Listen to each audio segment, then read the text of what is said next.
یہ بات ذہن کے اندر رکھیں۔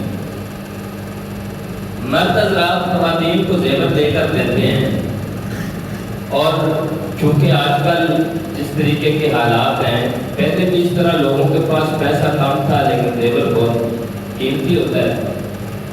لوگ سونا اور چاندی دے کر نہیں دے سکتے، بعض دفعہ خواتین چاندی عورتیں عموماً کم پہنتی ہیں، سونا پہننے کا شوق ہوتا ہے، وہ لوگ لے کر دے نہیں سکتے۔ عورتیں آرٹیفیشل زیور کی طرف رجوع کرتی ہیں۔ عورت کو بھی صرف 2 ہی قسم کا زیور پہننے کی اجازت ہے۔ مرد کو فقہی مسئلہ کے طور پر بات سمجھ لیں، مرد کو 4.5 ماشے سے زیادہ چاندی پہننے کی ضرورت نہیں، اجازت نہیں۔ 4.5 ماشے سے زیادہ مرد چاندی نہیں پہن سکتا، اور عورت جو زیور پہن سکتی ہے یا سونا پہن سکتی ہے یا چاندی پہن سکتی ہے۔ اس کے علاوہ یہ جو آرٹیفیشل زیور بنوایا جاتا ہے، پہنایا جاتا ہے، بنا خریدا جاتا ہے، یہ مکروہ ہے اور یہ قابل سزا ہے۔ یہ مناسب یہ نہیں ہے، شریعت کے مطابق یہ بات کرتا ہے۔ باقاعدہ طور پر اس کا باب جو ہے وہ ہدایت شریف کے اندر، قدوری شریف کے اندر موجود ہے، وہاں پر یہ مسئلہ یہ ذہن کے اندر آتا ہے۔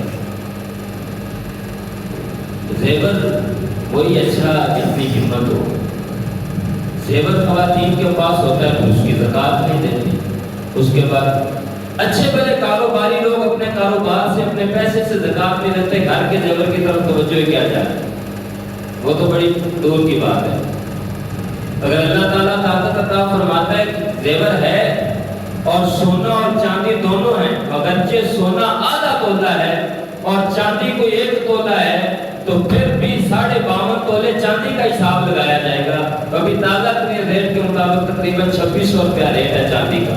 52.5 تولہ چاندی کا نصاب چیک کیا جائے گا، اگر آدھے تولے قیمت کی سونے کی قیمت بھی اتنی بنتی ہے تو پھر جو ہے وہ آدھا تولہ سونے پر بھی زکوٰۃ دینی پڑے گی، کیونکہ چاندی اور سونا اور رقم اکٹھی چیزیں ہیں، اور اکٹھا جب حساب لگایا جاتا ہے تو اس چیز کا لگایا جاتا ہے جس کا کم نصاب بنتا ہے، اور چاندی نہ ہو، نقدی نہ ہو، اور اس کے علاوہ کوئی اور چیزیں نہ ہو جن پر زکوٰۃ آتی ہے، صرف سونا ہو تو پھر 7.5 تولے سونا اس پر زکوٰۃ پڑے گی، اس سے کم پر نہیں پڑے گی۔